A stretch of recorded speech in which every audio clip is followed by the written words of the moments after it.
नमो भगवते वासुदेवाय।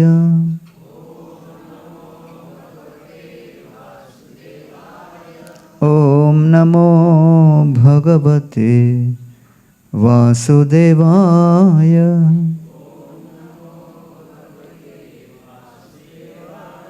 ॐ नमो भगवते वासुदेवाय।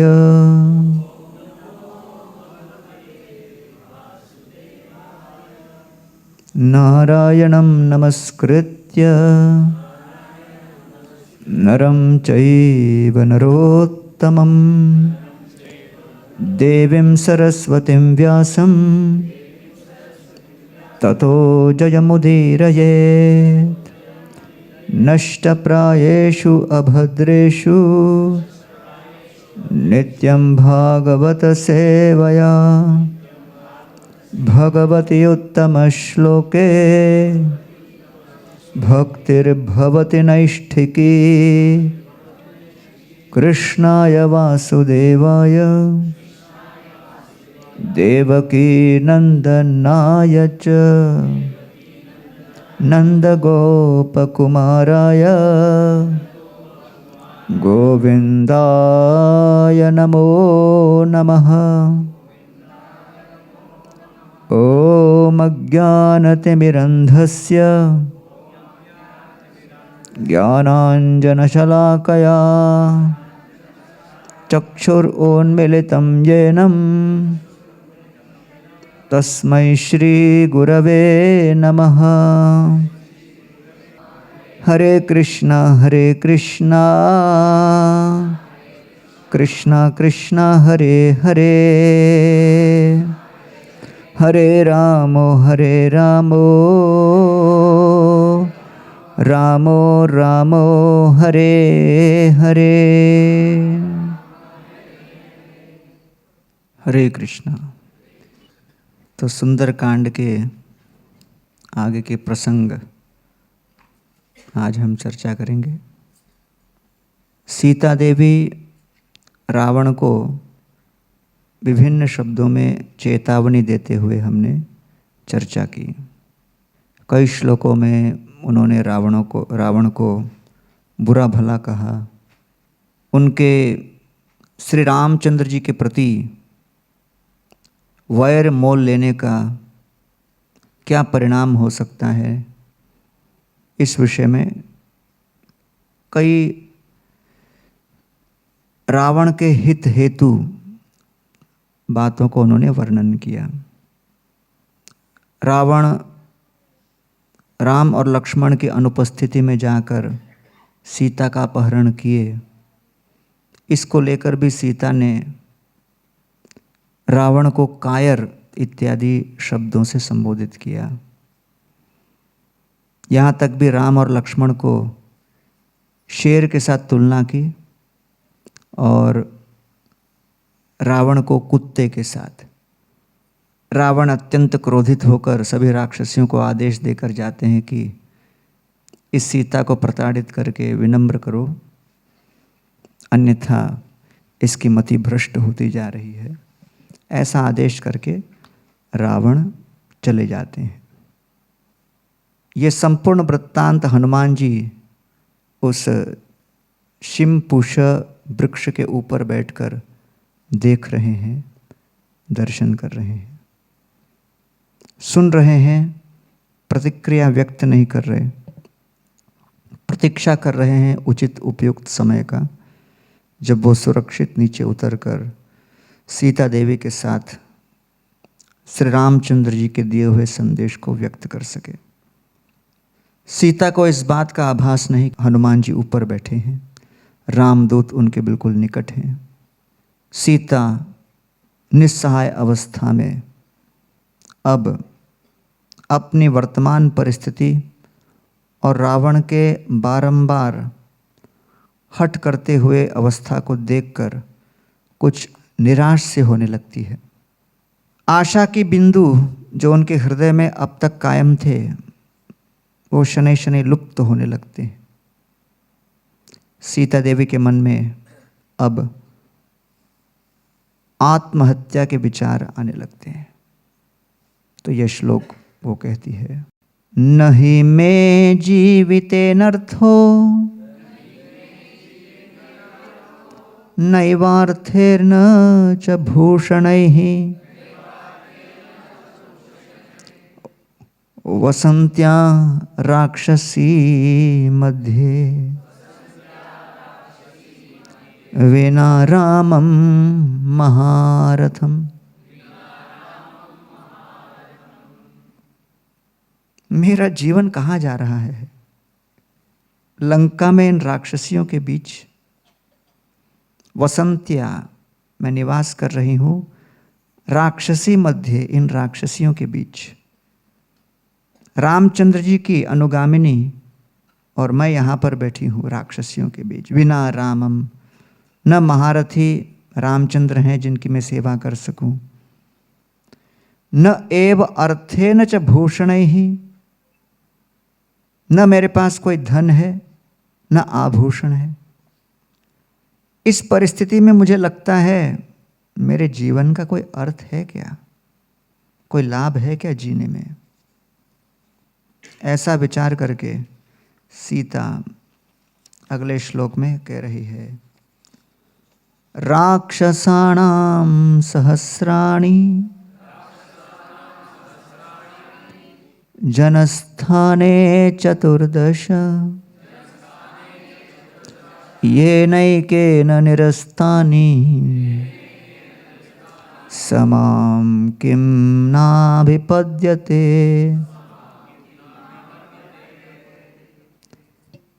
प्रभु रामचंद्र जो एक मुहूर्त के अंतर्गत 48 मिनट में 14,000 असुरों को, राक्षसों को वध करने में सक्षम रहे, और जिन्होंने क्षण भर में सीता देवी के ऊपर किए गए शूर्पणखा के द्वारा अत्याचार का प्रतिकार कर दिखाया, उनकी शक्ति और उनके सामर्थ्य को तो मैंने साक्षात अपने नेत्रों के समक्ष देखा। ये कोई सुनी हुई बात नहीं है, काल्पनिक बात नहीं है। मैं और लक्ष्मण वहाँ उपस्थित थे और हमने अपने नेत्रों के समक्ष श्री रामचंद्र जी की भुजाओं के भीतर जो पराक्रम है, उनके धनुष और बाण के अंदर राक्षसों को विध्वंस करने की जो क्षमता है, उसको हमने अनुभव किया है। राक्षसाणाम सहस्राणाम 14,000 जनस्थान में वध हुआ है। येन एकैन, अकेले, क्योंकि लक्ष्मण कह रहे थे कि हम भी वध करेंगे, युद्ध करेंगे, लेकिन रामचंद्र जी ने लक्ष्मण को तिरस्कृत कर दिया और कहा कि नहीं, आप सीता का संरक्षण करो गुफा के अंदर, योद्धाओं के साथ हम ही लड़ेंगे। रामचंद्र जी ने एक और योद्धा को अपने साथ उन 14,000 राक्षसों के वध के समय नहीं रखा। येन एकैन निरस्तानि, अकेले जो 14,000 राक्षसों का वध कर सकते थे, समाम किम न अभिपद्यते।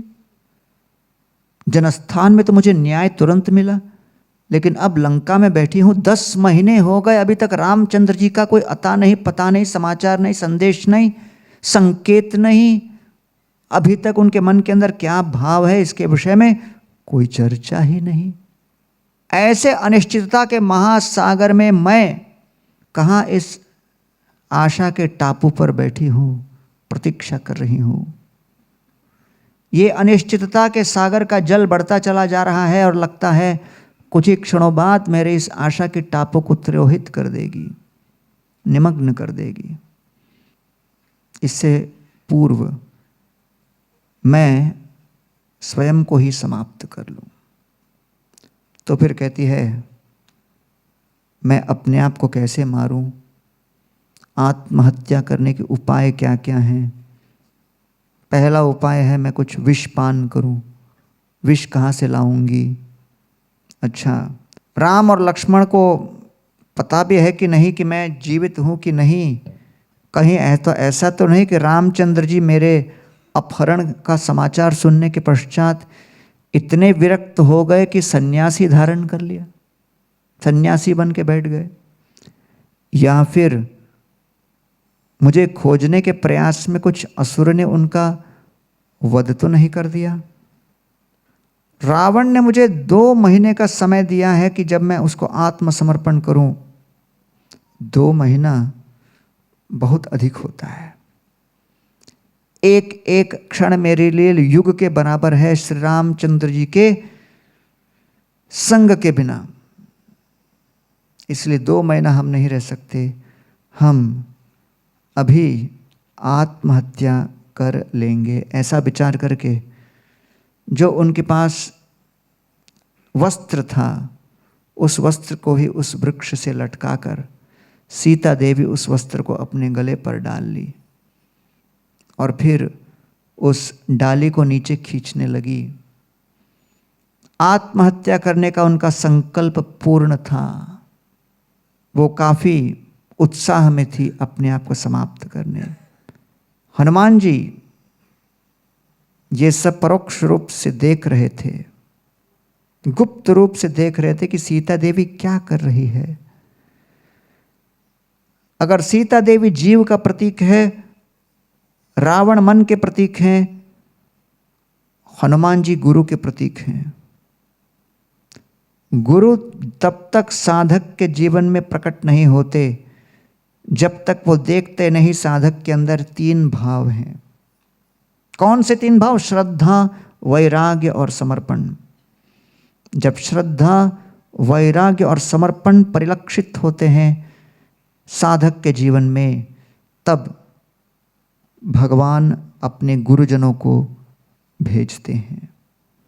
जनस्य कृष्णात् विमुखस्य दैवात् अधर्मशीलस्य सुदुःखितस्य अनुग्रहायैव चरन्ति नूनं भूतानि भव्यानि जनार्दनस्य। जब बद्धजीव भगवत सेवा को छोड़कर भगवान से परोन्मुख होकर विषय भोगों में लिप्त रहता है तो भगवान अपने निकट के पार्षद वैष्णव गणों को भेजते हैं उनके पास, जिससे वो उन लोगों को अपने ज्ञान, वैराग्य और समर्पण के संबोधन के माध्यम से उन जीवों को भगवत सम्मुख करे। अनुग्रहायैव चरन्ति नूनं भूतानि भव्यानि जनार्दनस्य। तो ऐसे भगवान जनार्दन के भक्तगण निरंतर विचरण करते हैं बद्ध जीवों को उनके निकट ले आने का। इसलिए गुरु भक्तों के जीवन में तभी प्रकट होते हैं जब वो देखते हैं कोई सकारात्मक परिवर्तन इस दिशा में हो। इसलिए चैतन्य चरितामृत में कविराज गोस्वामी कहते हैं, जे बा नहीं बूझे से सुनिते सुनिते से कि अद्भुत चैतन्य चरित्र कृष्ण उपजीबे प्रीति जानिबे रसेर रीति सुनी ले बड़ा होए हित। गुरुजनों का कार्य है कि लोगों का हित करे।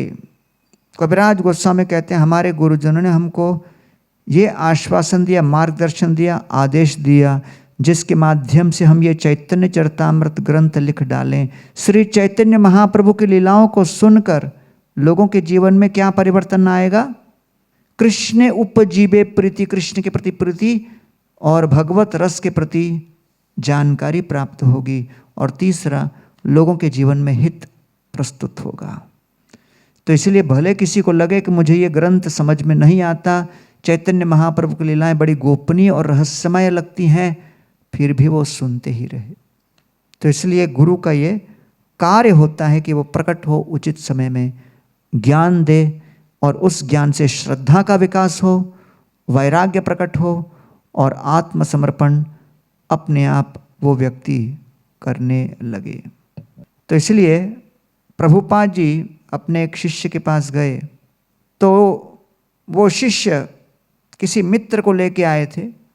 वो मित्र एक गुरु को लेके आए थे और मित्र ने गुरु का परिचय दिया, ये मेरे गुरु हैं, लेकिन इनकी विशेषता है कि ये मौनी बाबा है, सर्वथा मौन धारण करते हैं।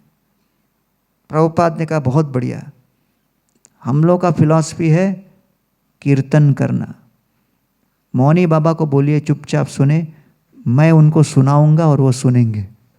तो इसलिए गुरु का अर्थ क्या? वो जो आध्यात्मिक ज्ञान दे। दीक्षा का अर्थ क्या होता है? दिव्यम ज्ञानम ददाति कुर्यात पापस्य संक्षयम। सो दिव्यम ज्ञानम से दी आता है, दी, और पापस्य संक्षयम से क्ष आता है, क्षयम से क्ष। दिव्य ज्ञान से दी, तो दी औरक्षा दोनों को मिलाकर बनता है दीक्षा। तो दीक्षा का अर्थ है जिस क्षण शिष्य को दिव्य ज्ञान की प्राप्ति हो और पापों का संक्षय हो, उसे कहते हैं दीक्षा। इसलिए हनुमान जी अब प्रकट हो रहे हैं एक श्रेष्ठ आचार्य के रूप में, सीधा साक्षात सीता देवी के समक्ष। हनुमान जी अब वृक्ष से नीचे उतरते समय सीता के समक्ष प्रकट होने से पूर्व एक मन में विचार करते हैं। हनुमान जी सोचते हैं कि अगर मैं सीता देवी के समक्ष आ गया अचानक, सीता देवी को ये न लगे कि रावण ही दूसरा रूप धारण करके फिर आया है, क्योंकि रावण तो मायावी है, कभी सन्यासी बन के आया था, अभी पता नहीं कौन सा रूप धारण कर लिया हो। और रावण को सामने देखकर कहीं सीता पूरी तरह निराश होकर, जो कम से कम हाथ से उस रस्सी को पकड़ के रखी है, उसको अगर छोड़ दिया तो सीधा दम घुट जाएगा, उसका आत्महत्या का संकल्प पूर्ण होगा। अचानक मुझे देखकर, नए व्यक्ति को उनके सामने प्रकट होता हुआ देखकर भयभीत होकर कहीं चिल्ला न डाले, और अगर सीता अचानक चिल्लाएगी तो सारी राक्षसियां जागृत हो जाएंगी, सचेत हो जाएंगी। मान लीजिए मैं नीचे नहीं उतरा, ऊपर से देखता ही रहा, और फिर सीता आत्महत्या कर ले, फिर मैं रामचंद्र जी को जाके समाचार दूं, सीता मिली? बोले मिली। क्या किया? देखा। उसने क्या किया? आत्महत्या। तो इसको सुनकर राम ही आत्महत्या कर लेंगे। तो इसलिए हनुमान जी सोचने लगे, नहीं, मुझे रिस्क तो लेना होगा। श्री रामचंद्र जी का संदेश और उनकी अंगूठी लेके मैं आया हूं, और सीता देवी की प्रतिक्रिया क्या होगी क्या नहीं होगी, इसके विषय में अधिक विचार और संकल्प न करते हुए मुझे उतरना ही होगा। तब अचानक सीता देवी को चारों तरफ प्रकृति में शुभ लक्षण परिलक्षित होते हुए दिखे, तो सीता देवी बहुत प्रसन्न हो गई। ये क्या? शुभ लक्षण का अर्थ क्या है? कहीं राम या श्री राम का कोई दूत तो यहाँ नहीं उपस्थित। सीता देवी के मन में अचानक आशा का ये बुलबुला उठ खड़ा हुआ। हनुमान जी अब सोच रहे थे, सीता के समक्ष आने से पूर्व मैं कम से कम शब्द ध्वनि के माध्यम से संकेत करता हूं। सीधा स्वरूप में प्रकट हो जाऊंगा तो बहुत अधिक घबरा जाएगी, इसलिए मैं उस वृक्ष की टहनियों पे ही बैठकर राम का संदेश देना आरंभ तो करता हूं। तो हनुमान जी ने संकल्प कर लिया, हम राम का संदेश बताएंगे। अब प्रश्न उठता है, कौन सी भाषा में? हनुमान जी ने कहा, संस्कृत बोलूंगा, तो रावण भी संस्कृत बोलता था। मैं बिना कोई शब्दों का प्रयोग किए केवल सीता देवी के सामने खड़ा होकर रामचंद्र जी का अंगूठी प्रस्तुत कर दूं, वो भी एक संभावना है। लेकिन हो सकता है वो आंखें ही ना खोले, गले में तो पहले ही सूली चढ़ी हुई है, वो लटक ही जाए। शब्दों से उनको कुछ झंझोरना तो पड़ेगा। तो संस्कृत नहीं तो कौन सी भाषा? तो कहते हैं राम और सीता अवधी बोलते थे, तो हम अवधी भाषा में उनको वर्णन करेंगे। लेकिन वाल्मीकि जी ने उसको यहाँ पर संस्कृत में ही नोट किया है। तो अब हनुमान जी संपूर्ण रामायण सुनाना आरंभ करते हैं। इसलिए सुंदर कांड को कहा गया है कि सुंदर कांड के अंदर समस्त रामायण सन्निहित है, क्योंकि हनुमान जी ने संपूर्ण रामायण सुनाया। राजा दशरथो नाम रथकुञ्जरवाजिमान् पुण्यशीलो महाकीर्ति इक्ष्वाकूनां महायशाः।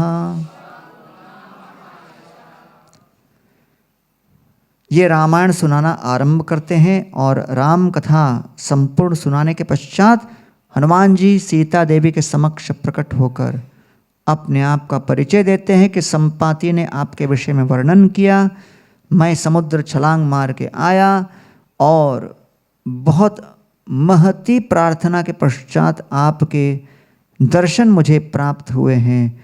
मेरे पास श्री रामचंद्र जी का संदेश है। सीता देवी हनुमान जी की उन बातों को सुनकर अवश्य शांत हुई और जब इतने छोटे से जो वानर को उन्होंने देखा, राम कथा सुनने की तीव्रता उनके अंदर और जागृत हो गई। तब सीता देवी सोचने लगी, ये कोई स्वप्न है क्या? ये कोई नकाबपोश है क्या? ये रावण ही है क्या? तो सीता देवी ने कहा, मैं कैसे मान लूं कि तुम राम के ही दूत हो और रावण नहीं? अगर तुम राम के दूत हो तो रामचंद्र जी के स्वरूप का वर्णन कीजिए। हनुमान जी नेत्र बंद किए, प्रभु रामचंद्र जी का स्मरण करने लगे और तब उन्होंने विस्तृत रूप से प्रभु रामचंद्र जी के सौंदर्य का वर्णन किया। जब प्रथम बार वो लक्ष्मण और श्री राम को ऋष्यमुख पर्वत के वहाँ पर मिले और तब हनुमान जी श्री रामचंद्र जी का विस्तृत रूप का वर्णन करने के पश्चात सीता देवी को संबोधित करते हुए कहते हैं कि हे माते, जब रावण आपको हस्तगत करके बलपूर्वक लेके जा रहा था, आसमान के मार्ग से आपने निस्सहाय अवस्था में अपने ही वस्त्र की एक पोटली में विभिन्न आभूषणों को डालकर उन अलंकारों को ऊपर से फेंका और नीचे सुग्रीव 5 वानरों के साथ खेल रहे थे। सुग्रीव के चरणों में वो पोटली गिरी और हमने ऊपर देखा तो आपके श्लेष दर्शन हुए थे। हे देवी, हे जानकी जी, आपकी कृपा कटाक्ष जब हम वानरों के ऊपर पड़ी, उस दिन के पश्चात हम वानरों का सौभाग्य भी परिवर्तित हो गया।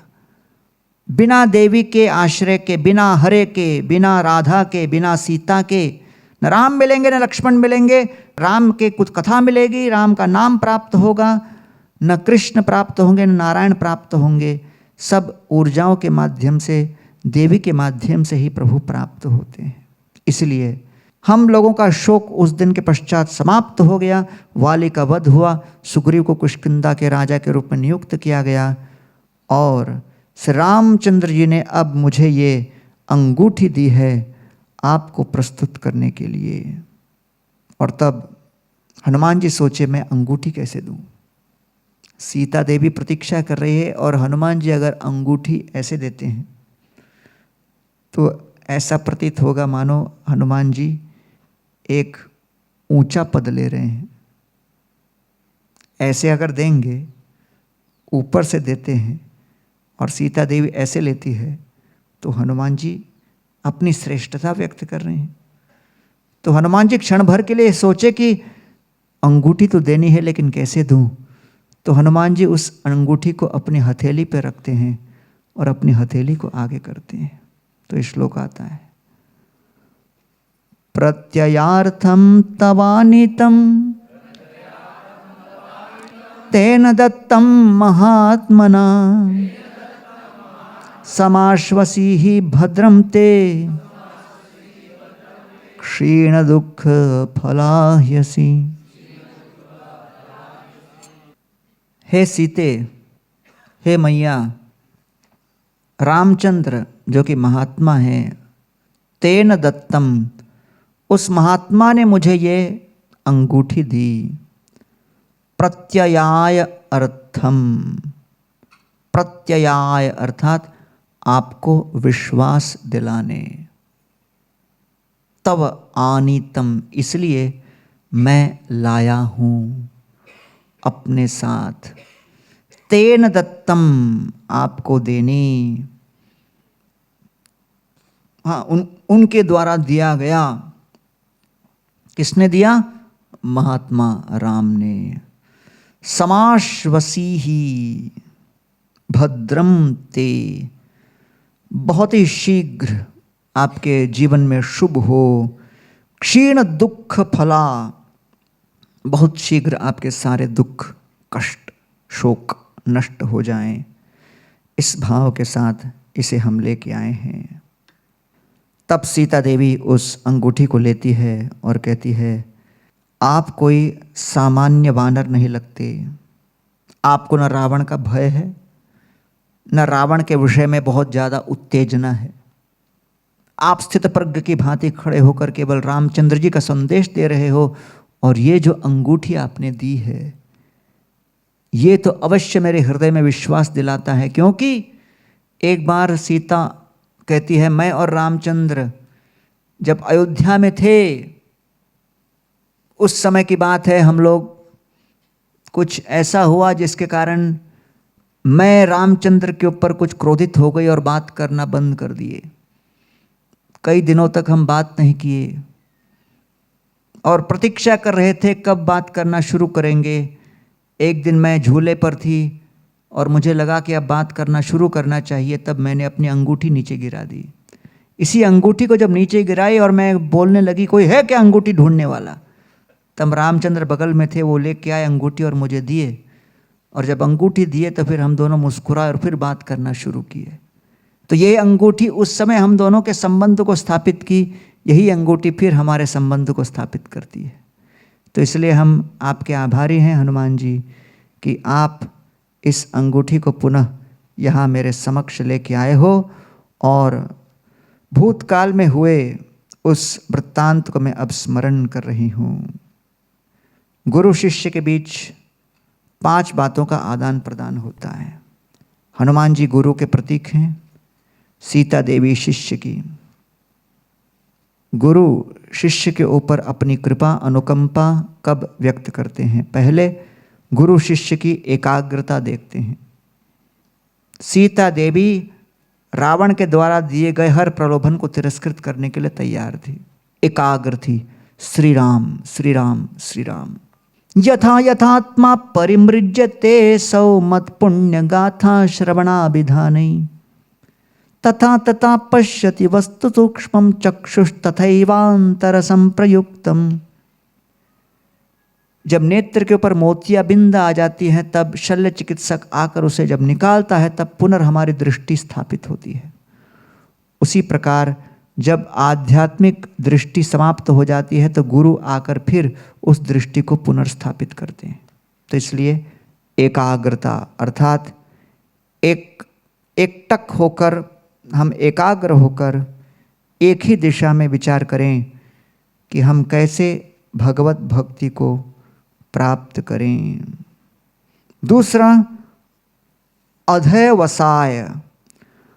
अध्यवसाय अर्थात भगवान ही एकमात्र मार्ग हैं, अन्य दूसरा कोई मार्ग नहीं। भगवत भक्ति ही एकमात्र मार्ग।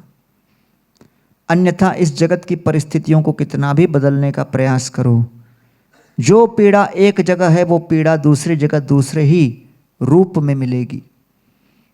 इसलिए व्यक्ति बहुनाम जन्मनाम अन्ते ज्ञानवान माम प्रपद्यते, उसे पूर्ण करने का प्रयत्न करते ही हैं। इसलिए जो महान संतगण होते हैं वो हमेशा आध्यात्मिक मार्ग का अवलंबन करते हैं। तो इसको कहते हैं अध्यवसाय। भगवान ही एकमात्र मार्ग हैं और दूसरा कोई मार्ग नहीं।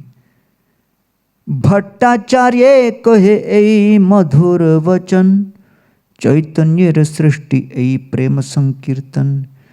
यदि से महाप्रभुर न पाई कृपा धन, कि बा राज्य की बदेह सब अकारण। प्रतापरुद्र महाराज कह रहे हैं, क्या राज्य क्या देह सब अकारण है। भट्टाचार्य कहे देव न कर विषाद, तो मार ऊपरे कृष्णेर संपूर्ण प्रसाद। आप विषाद मत कीजिए, आपके ऊपर भगवान की कृपा अवश्य होगी। तो जब जटिल परिस्थितियां आती हैं तो लगता है कि कोई अन्य मार्ग ढूंढें, आसान मार्ग ढूंढ लें, सीता देवी के पास कितने ही प्रलोभन, कितने ही प्रस्ताव थे, लेकिन उन्होंने कहा चाहे कितनी भी जटिल परिस्थितियां आए, मैं श्री राम के पथ को नहीं छोड़ूंगी।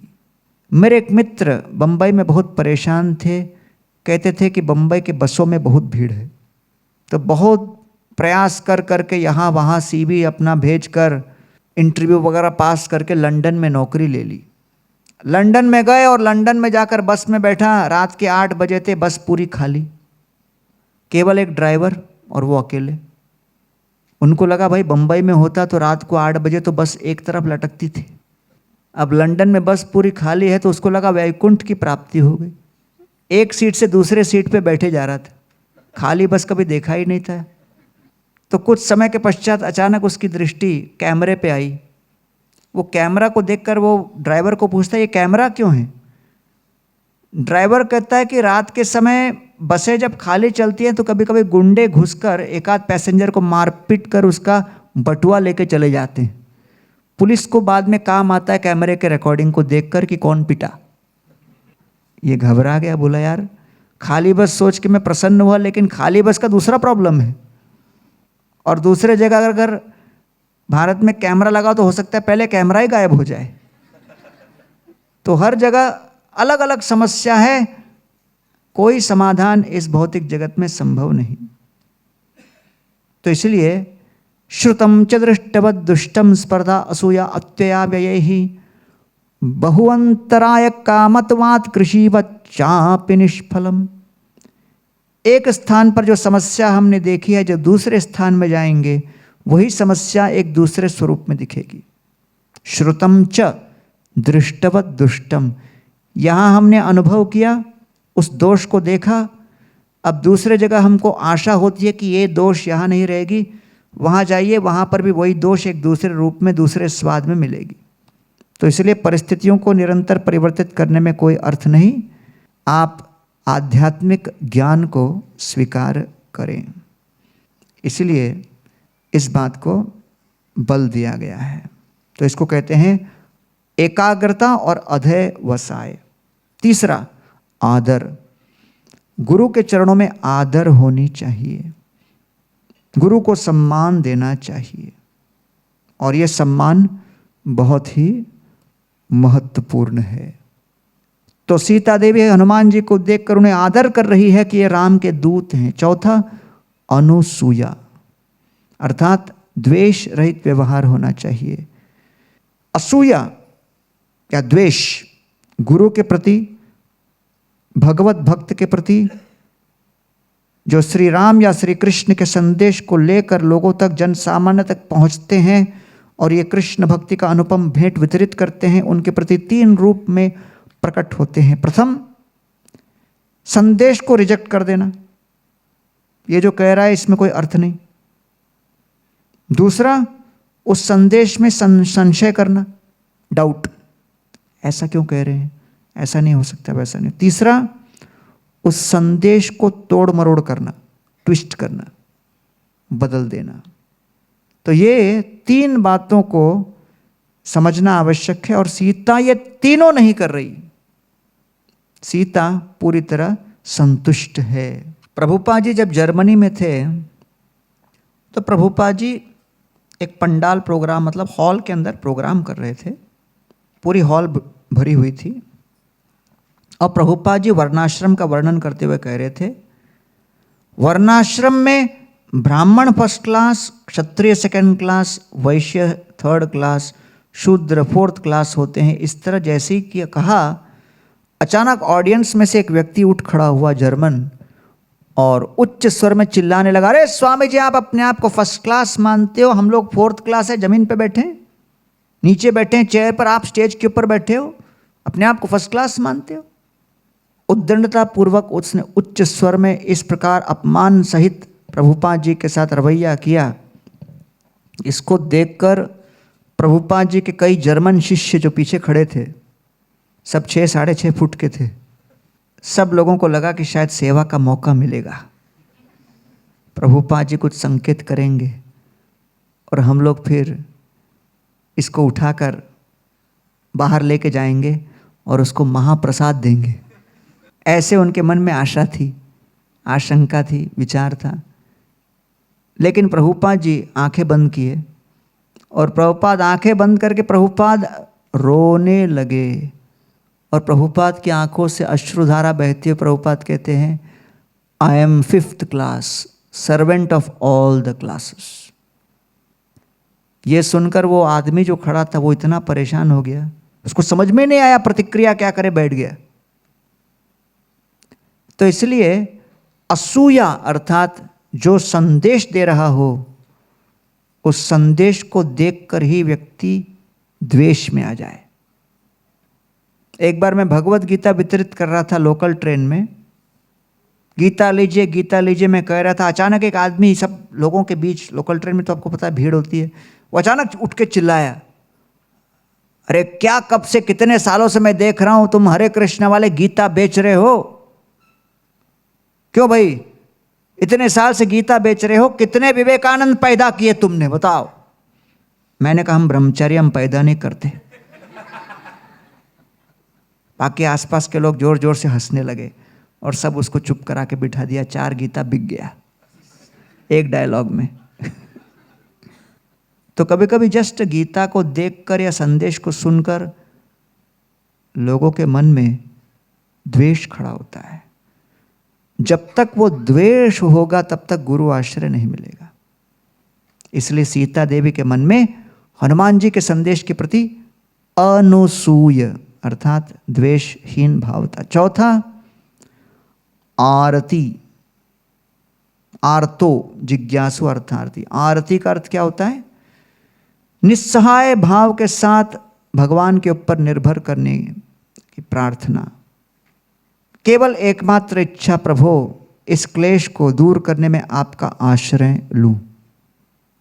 इस प्रकार सीता देवी प्रभु रामचंद्र जी के संग के बिना इतनी परेशान थी कि उनको लगा राम मेरे प्राण यहां नहीं तो इस प्राण को धारण करके कोई लाभ ने अपने प्राण त्यागने के लिए तैयार हो गई। उस प्रकार की एक तीव्रता होनी चाहिए। तो ये 5 बातों को हनुमान जी ने देखा सीता देवी के अंदर। एकाग्रता थी, भगवान ही एकमात्र मार्ग है, अधय वसाय, आदर था, सम्मान था, अनुसूया थी और आरती। इसको देखकर हनुमान जी प्रकट हुए हैं। सीता देवी ने कहा हनुमान जी को, देखिए हनुमान जी, राम का संदेश लेके आए हो, राम का चिन्ह भेंट स्वरूप लेके आए हो, अंगूठी मुझे समर्पित किए हो। मुझे विश्वास है कि रामचंद्र जी ने आपको भेजा है। लेकिन हनुमान जी फिर भी मेरे मन के अंदर एक शंका है, उसको व्यक्त नहीं करूं तो मन में चैन नहीं मिलेगी। हनुमान जी ने कहा क्या शंका है? सीता कहती है अगर रामचंद्र जी सुरक्षित हैं, अगर रामचंद्र जी के हृदय में मेरे प्रति हुए अत्याचार के प्रति क्रोध की ज्वालामुखी धक रही है, अगर हमारे श्री रामचंद्र जी के पास प्रलय के समय शिवजी के विभिन्न अस्त्र शस्त्रों के द्वारा किए गए प्रलय का प्रभाव करने वाले शक्ति वाले धनुष है, बाण है, और रामचंद्र अगर मुझसे प्रेम करते हैं, रामचंद्र जी मेरे सुरक्षा देने के लिए सक्षम हैं, तो अब तक 10 महीने में मुझे बचाने के लिए वो आए क्यों नहीं? मेरे मन में ये चिंता मुझे खाते रहती है, ये संशय मुझे निरंतर काटता है। रामचंद्र जी के पास प्रेम भी है, क्रोध भी है, क्षमता भी है, अस्त्र भी है, शस्त्र भी है, सब कुछ है, तो फिर किस लिए प्रतीक्षा कर रहे हैं? किसकी अनुमति चाहिए उनको? आए क्यों नहीं अब तक? तो ये श्लोक कहती हैं, नित्यं ध्यान परो रामो नित्यं शोक परायण नान्यत् चिन्तयते किंचित सतु कामवशं गतः। हनुमान जी कहते हैं मैया निश्चिंत रहिए, नित्यम ध्यान परो रामो, श्री राम निरंतर आपका ही ध्यान करते हैं। नित्यम शोक परायण, नित्य शोकाकुल अवस्था में रहते हैं आपके विरह के शोक में। न अन्यत चिंतयते किंचित, अन्य किसी व्यक्ति का किसी विषय का वो चिंतन नहीं करते। सतु काम वशम गतः, क्योंकि उनके मन में आपके प्रति आसक्ति और इच्छा इतनी तीव्र है कि वो अन्य किसी विषय, अन्य किसी वस्तु का चिंतन की कल्पना तक नहीं कर सकते। तब सीता कहती है, हनुमान जी, रावण ने मुझे 2 महीने की अवधि दी है। रावण ने कहा है कि अगर 2 महीने के भीतर मैंने उससे उसकी पत्नी बनने का प्रस्ताव स्वीकार नहीं किया तो मुझे समाप्त कर देंगे। विभीषण रावण को समझाने का प्रयास किया। विभीषण की जो लड़की है वो आकर मुझे बताई कि रावण ने विभीषण के प्रस्तावों को ठुकरा दिया कि वो मुझे रामचंद्र जी के पास लौटा दे। ये प्रस्ताव रिजेक्ट हो चुका है। कोई आशा की किरण नहीं दिखती। हनुमान जी इनका क्या आशा की किरण नहीं दिखती। मेरे कंधे पे बैठो, कंधे पे बैठिए, एक छलांग मारूंगा, पहुंच जाएंगे किष्किंधा।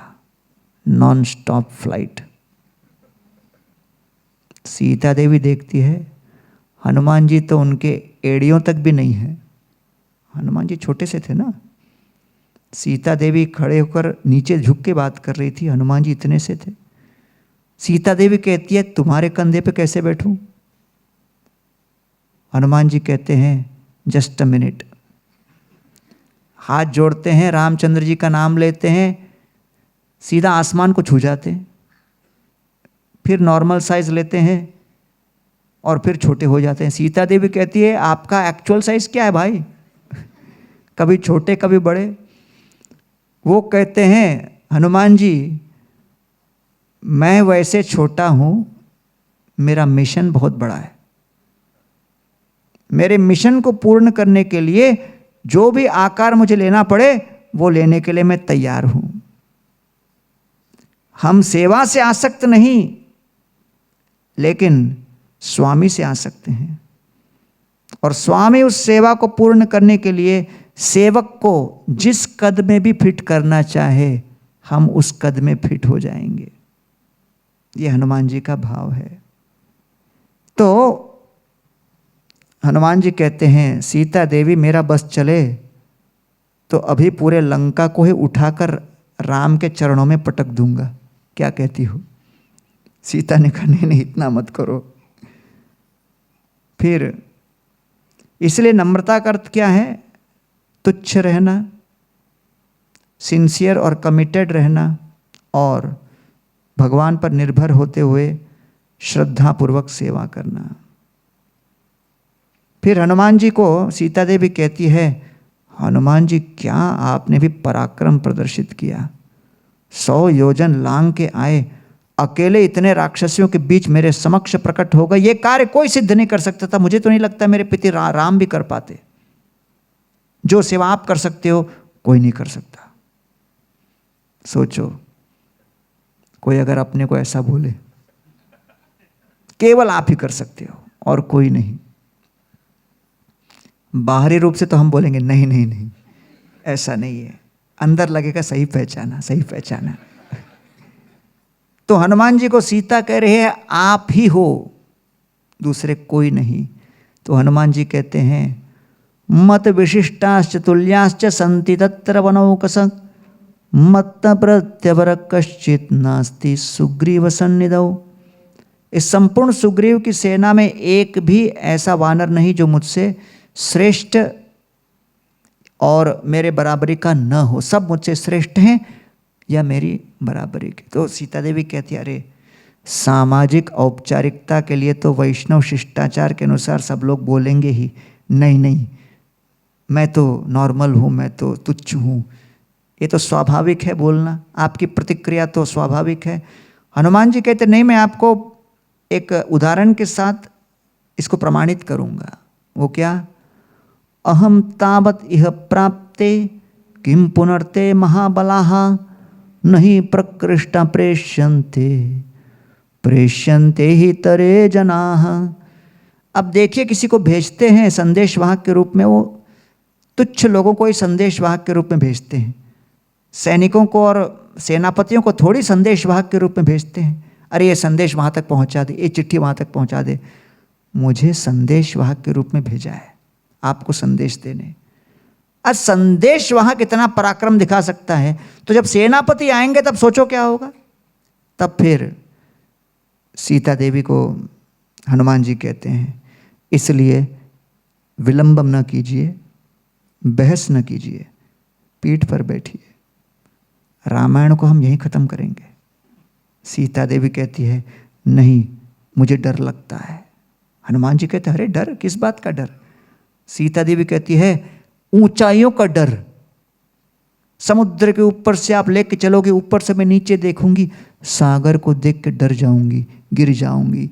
हनुमान जी ने कहा, अरे सागर तो आपके पिता हैं, समुद्र मंथन से लक्ष्मी देवी प्रकट हुई, पिता से क्या डरना। फिर सीता देवी कहते, नहीं नहीं, वास्तव में हनुमान जी तुम पर पुरुष हो। हनुमान ने कहा, अरे बेटा हूं मैं, आप माँ हो, क्या पर पुरुष की बात करते हो। फिर सीता कहती है, वास्तव में अपने पति के यश के विषय में चिंता है। हनुमान जी ने कहा, पति के यश को क्या होगा? सीता कहती है, भविष्य की पीढ़ियां कहेंगी, देखिए राम को, उनके घर की अवस्था क्या थी। रामचंद्र जी ने अपना घर कैसे मैनेज किया। पत्नी को राक्षस ने चुराया और बंदर छुड़ा के लाया। पति क्या कर रहा था, सोया था क्या? तो सब लोग आलोचना करेंगे, ये कैसे राम है? हाँ, राक्षस चुराया, बंदर छुड़ाया। तो इसलिए मैं चाहती हूँ कि मुझे छुड़ाने का श्रेय मेरे पति को ही मिले। और एक और बहुत महत्वपूर्ण कारण है, हनुमान जी इतनी सारी महिषियों को, रानियों को, अप्सराओं को, गंधर्विकाओं को रावण ब्रह्मांड के कोने कोने से बलपूर्वक लेके आकर यहाँ पर बंदी बनाए हैं। मैं तो बच जाऊंगी, उनका क्या होगा? राम आएंगे सब सेना के साथ, तब उनको भी मुक्ति मिलेगी। सुंदरी रघुनाथस्य सुरस्त्री दुख शांतये दशाननस्य भवने दशमासान निवेशयन। दशानन के कारागृह में 10 मास तक जो रही सुंदरी, रघुनाथस्य सुरस्त्री दुख शांतये, वो अन्य देव कन्याओं की मुक्ति के लिए परोपकार हेतु पर दुख दुखी, वो वास्तव में परोपकार और कृपा की मूर्तिमती स्वरूपा थी। इसलिए अब आगे के श्लोक में ये कहते हैं 5:37-62, यदि रामो दशग्रीवम् इह हत्वा सबान्धवम् माम इतो गृह्य गच्छेत् तत्तस्य सदृशं भवेत्। यदि रामो, अगर राम आते हैं, दशग्रीवम, 10 सर वाले रावण, इह हत्वा सबान्धवन, अगर रावण और उनके सभी अनुयायी साथियों को मिलकर एक साथ मारे और मुझे यहाँ से मुक्त करके लेके जाए, मामितो गृह्य गच्छेत, तब वो सबसे श्रेष्ठ होगा। तो हनुमान जी के आंखों में अश्रुधारा प्रवाहित होने लगती है। ये सीता मैया कैसी करुणामयी हैं, इनके हृदय में कितना विशाल कृपा का सागर उमड़ रहा है कि प्रभु रामचंद्र जी के यश हेतु वह अपनी सुरक्षा को भी तिलांजलि देने के लिए तत्पर है। और तब सीता देवी हनुमान जी को कहती है, अब रामचंद्र जी के पास आप जाओ और संदेश दो और मैं आपको 2 उपहार स्वरूप भेंट दूंगी, एक वाचक और एक वास्तविक वस्तु। वाचक में कहती है कि जयंत जब कौवा बन के आकर मुझे आक्रमण करने लगा, तभी रामचंद्र जी ने उसे घास के तिनके को ब्रह्मास्त्र बनाकर पीछा करके उसकी एक आंख निकाल ली। ये संपूर्ण लीला केवल मैंने और रामचंद्र जी ने चित्रकूट में एकांत में अनुभव किया, इसकी जानकारी किसको नहीं है। इसलिए ये लीला आप उनको जब सुनाओगे तो समझ जाएंगे।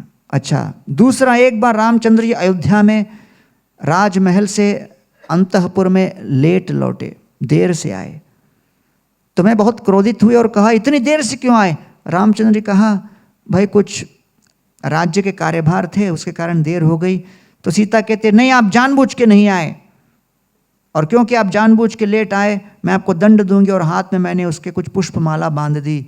पुष्पमाला बांधते ही साथ रामचंद्र के हाथें लाल लाल हो गई, क्योंकि वो हाथ इतने कोमल थे। तो ये लीला भी आप उनको सुनाओ, किसी को ये लीला पता नहीं, तुमको समझ में आएगा कि आप सीता को मिल के आए हो। उसके बाद दूसरा मैं जो आपको दूंगी, ये मुकुट जो मेरी माता ने मुझे विवाह के समय दिया, और ये मेरी पतिव्रता का चिन्ह है, आज तक मुझसे अलग नहीं हुआ जिस क्षण से मेरा विवाह हुआ। इसे आप रामचंद्र जी के हवाले सौंप दो। ये चूड़ामणि उनको देकर ये संदेश देना। नेक्स्ट श्लोक, जीवितं धारयिष्यामि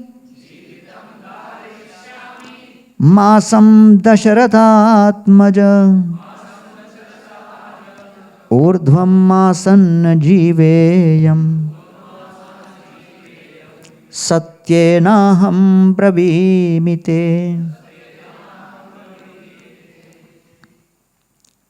हे दशरथ आत्मज, दशरथ पुत्र, दशरथ नंदन, जीवितम धारयिष्यामि, इस जीवन को मैं धारण नहीं कर सकती 1 मास से अधिक। ऊर्ध्वम मासन न जीवेयम सत्येन अहम ब्रवीमि, ये मैं आपको जो कह रही हूँ ये वास्तविक सत्य है। तो इसलिए कृपा करके आप ये संदेश रामचंद्र जी को पहुंचा दीजिए। हनुमान जी घबरा जाते हैं कि हो, वहां पर सुग्रीव ने एक डेडलाइन दिया, वो भी 1 ही महीने का डेडलाइन, ऑलरेडी 2 महीना हो चुका, और यहाँ सीता देवी एक और डेडलाइन दे दी और कहती है वो 1 महीने में नहीं आए तो आत्महत्या कर लेगी। वहाँ भरत ने एक और डेडलाइन दे के रखा है कि अगर 14 वर्ष के 1 दिन लेट हुआ, 24 घंटा लेट हुआ तो मैं आत्महत्या कर लूँगा। तो यहाँ कितने डेडलाइन को संभालेंगे भाई। तो हनुमान जी वहाँ से निकलने के पहले सोचते हैं कि भाई यहाँ तक तो हम पहुँच गए, सीता देवी को जो संदेश देना था रामचंद्र जी के द्वारा दिया गया मिशन तो पूर्ण हुआ, लेकिन श्रेष्ठ सेवक वो होता है जो स्वामी के दिए गए सेवा को न केवल पूर्ण करता है, उससे कहीं अधिक 10 गुना करके स्वामी के हृदय के आंतरिक इच्छा को पूर्ण करने का प्रयत्न करता है।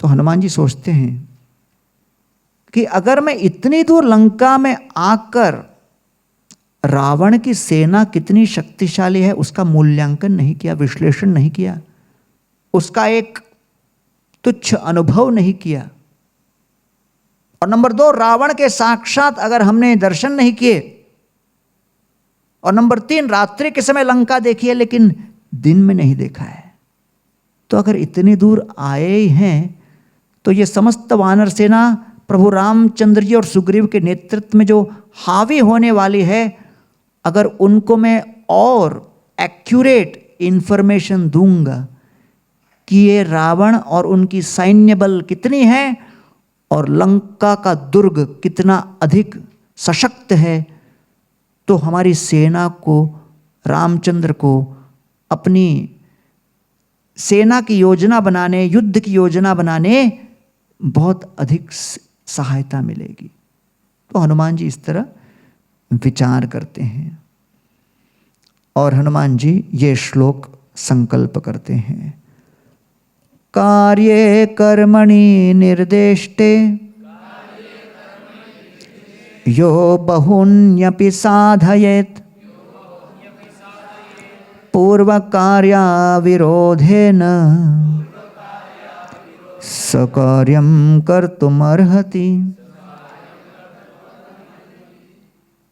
कार्य कर्मणि निर्दिष्टे, जिस व्यक्ति को जो कार्य निर्दिष्ट किया गया, यो बहुन्यपि साधयेत, वो उस कार्य को संपन्न करके उससे अधिक करे, पूर्व कार्य विरोधेन, तो पूर्व का कार्य तो कर ही लिया, उससे कहीं अधिक करना, सकार्यम कर्तुम अर्हति, वो व्यक्ति कोई भी कार्य करने के लिए सक्षम होता है, श्रेष्ठ श्रेणी का सेवक होता है। ऐसा विचार करके हनुमान जी ने संकल्प किया, मैं कौन सी वाटिका में हूं? अशोक वाटिका में हूं। इस अशोक वाटिका के माध्यम से अगर मैं रावण को थोड़ा शोक दूं और शौक दूं तो अच्छा रहेगा। ऐसा विचार करके हनुमान जी आगे बढ़ते हैं। तब तक कुछ राक्षसियां आकर सीता देवी को पूछती हैं, वो बंदर खड़ा था, तुम उससे बात कर रही थे क्या? काफी देर खुसुर फुसुर चल रही थी। सीता कहती नहीं नहीं, वो पता नहीं कहां से आ गया, मैं उसको भगाने का प्रयास कर रही थी, भाग ही नहीं रहा था। सीता ने झूठ क्यों कहा? पहला, विवाह काले, अपने विवाह को बचाने के लिए कभी कभी झूठ अनुमोदित होता है।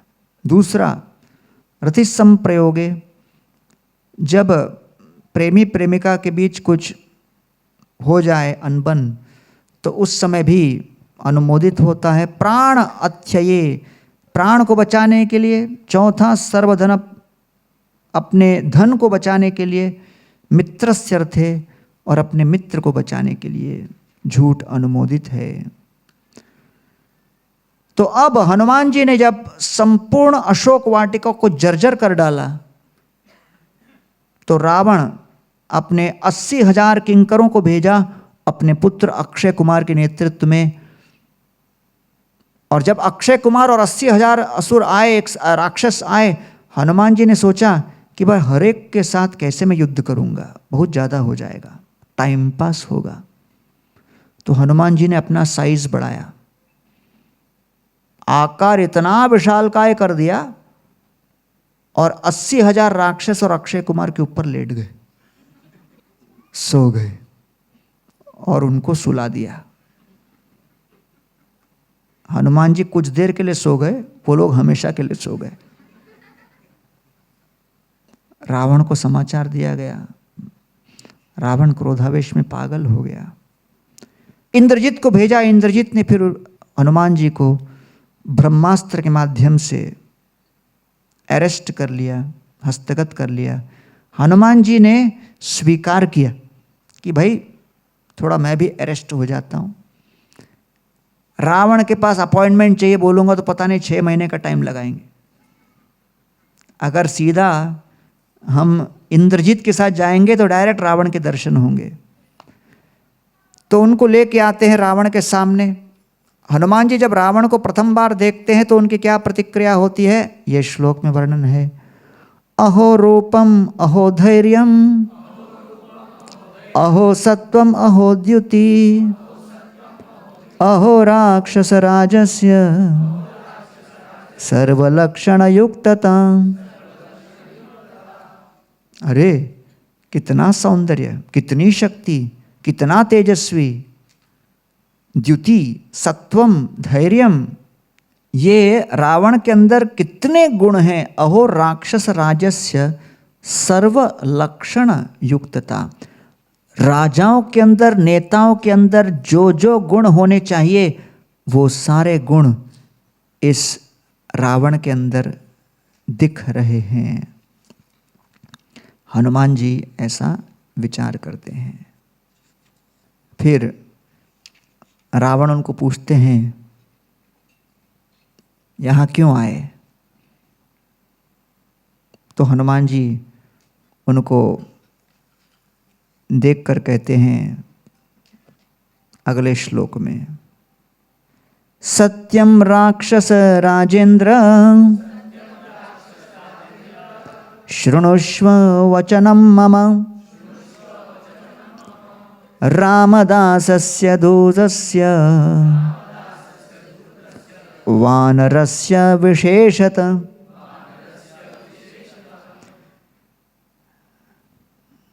हे रावण, मैं कौन हूँ? राम दासस्य, मैं राम का दास हूँ। यहाँ क्या किया हूँ? दूत के रूप में आया हूँ, राम का दूत हूँ। लेकिन वानरस्य, सामान्य वानर हूँ, ऑर्डिनरी वानर। तो यहाँ तक मेरे सामने कैसे आ गए? ऑर्डिनरी लोग थोड़ी मेरे सामने आते हैं। विशेषतः मेरा मिशन एक्स्ट्रॉर्डिनरी है। मैं ऑर्डिनरी हूँ, मेरे स्वामी एक्स्ट्रॉर्डिनरी हैं। एक्स्ट्रॉर्डिनरी स्वामी का संदेश लेके ऑर्डिनरी व्यक्ति आपके सामने खड़ा है। और जो मैंने अशोक वाटिका में किया वो भी एक्स्ट्रॉर्डिनरी था, इसलिए तो मुझे यहाँ लेके आए हो। शृणुष्व वचनम मम, सुनो मुझे। सत्यम राक्षस राजेंद्र, इसलिए आप सुनिए। देखिए, मैं आपको ये संदेश देने आया कि कृपा करके सीता देवी को छोड़ दीजिए। आपका अपॉइंटमेंट मिलना कठिन था, तो मैंने कहा सबसे सुगम मार्ग क्या है? अशोक वाटिका को विध्वंस करो। अशोक वाटिका को विध्वंस करने के कारण रावण के अंदर जो पीड़ा उत्पन्न होगी, उसके कारण विध्वंसक को तुरंत वो अपने सामने खड़ा करेंगे, जिससे फिर मैं अपना वास्तविक संदेश दे पाऊंगा। रामचंद्र जी का दूत बनकर आपको ये संदेश देने आया हूँ। रामचंद्र चाहते हैं कि आप सीता को तुरंत मुक्त कर दीजिए। तो जब रावण कहते हैं अक्षय कुमार को क्यों मारा, इतने लोगों को क्यों मारा? बोले भाई वो लोग मुझे आक्रमण किए, तो आत्मरक्षा के लिए स्वाभाविक है मुझे करना ही पड़ेगा। रावण कहता है ये वानर बहुत बोलता है, समाप्त करो इसको। तब विभीषण कहते हैं नहीं, ये उचित नहीं, उचित नहीं कि किसी दूत को हम संहार करें, नष्ट करें। तो दूत को क्रोध से नियंत्रित किया जा सकता है, उनके अंगों को तोड़ा जा सकता है। अगर हम इसको समाप्त कर देंगे तो राम और लक्ष्मण बहुत बुरी तरह उत्तेजित होंगे और यहाँ आ जाएंगे, इसलिए कृपा करके ऐसा मत कीजिए। तो हनुमान जी कहते हैं अगला श्लोक, तत्रिकालहितं वाक्यम धर्म्यम अर्थानुबंधि च मन्यस्व नरदेवाय जानकी प्रतिदीयताम। धर्म के आधार पर आपके वर्तमान और भविष्य की भलाई के लिए और आपके भूतकाल के पापों का घड़ा देखते हुए भी मैं ये चेतावनी देना चाहता हूँ, मन्यस्व नरदेवस्य जानकी प्रतिदीयताम, जानकी जी को आप लौटा दीजिए। तो जब विभीषण कहते हैं कि नहीं हम दूत को नहीं मार सकते, तो रावण कहते ठीक है, आपने सही कहा, उचित किया, दूत को हम नहीं मारेंगे, लेकिन आपने जैसे कहा कि दूत के किसी अंग को तोड़ा जा सकता है, परेशान किया जा सकता है, तो हम अवश्य ऐसा ही करेंगे, है कि नहीं? तो तब वो ये श्लोक वर्णन करते हैं, कपि नाम किल लांगूलम इष्टम भवति भूषणम तदस्य दीप्यताम शीघ्रम तेन दग्धेन गच्छतु। रावण कहते हैं वानरों को अपना पूंछ बहुत प्रिय है। कपि नाम किल लंगूलम इष्टम भवति भूषणम, न केवल वो अपने पूंछ से आसक्त रहते हैं, उन्हें लगता है हमारा पूंछ ही हमारा आभूषण है, भूषणम। तदस्य दीप्यताम, इसलिए उसको जलाओ। शीघ्रम, बहुत शीघ्र। तेन दग्धेन गच्छतु, और फिर उस पूंछ को जलाने के बाद छोड़ दो इसको, भागने दो उसको यहाँ वहाँ, देखते हैं क्या करता है। तो इस प्रकार रावण ने घोषणा कर दी। तो रावण अर्थात वो जिसे लगा कि हम जिस पद को प्राप्त किए हैं, हम अमर हैं, हम अजर हैं, हमारा कुछ नहीं हो सकता, ये अहंकार का प्रतीक है। अहंकारी व्यक्ति को लगता है कि वो सबसे परे हैं, मृत्यु से भी परे हैं। वो समझते नहीं जो शक्ति और सामर्थ्य उनको प्राप्त हुआ है, वो उनके पद, शुभकामनाएं और विभिन्न प्रकार के लोगों के आशीर्वाद, आशीष और पूर्व जन्म के कर्मानुसार प्राप्त हुआ है। क्षण भर में सब भस्मीभूत हो सकता है। एक बार भगवान श्री विष्णु गरुड़ के ऊपर सवार होकर पहुंचे शिव जी को मिलने। विष्णु और शिव कुछ आपसी चर्चा कर रहे थे, उनकी अपनी मीटिंग चल रही थी। शिव जी के गले में जो सर्प था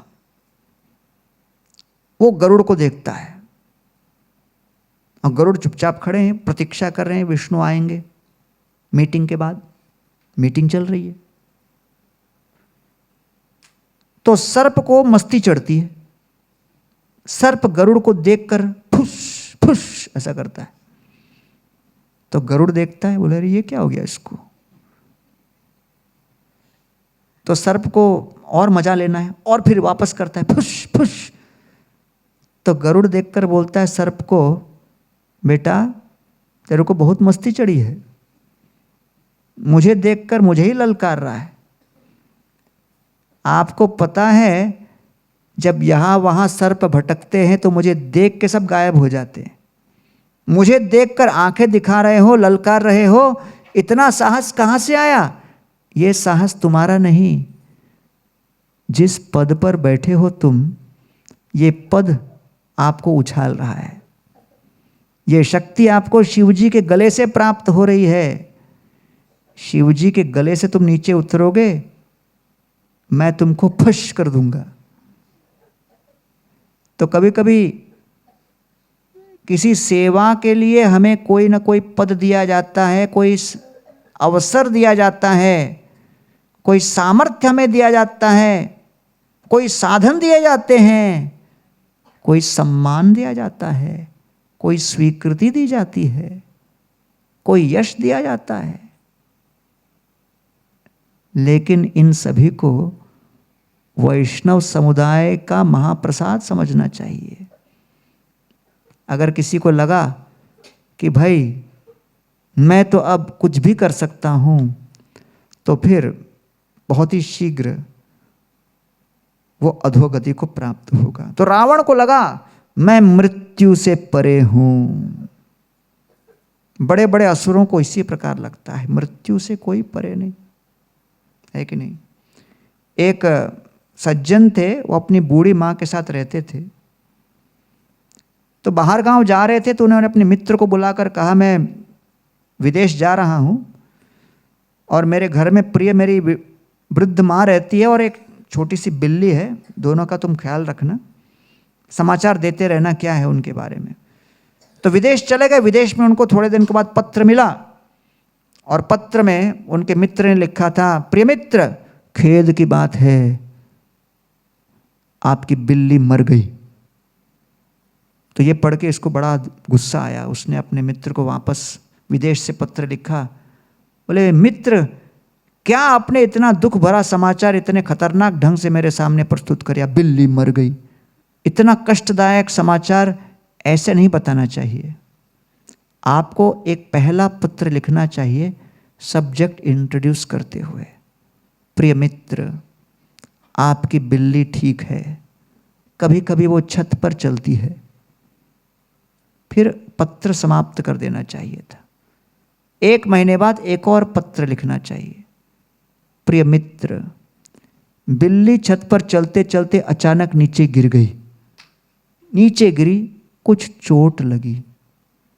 चोट लगी, अस्पताल लेके गए। बस दूसरा पत्र समाप्त करो।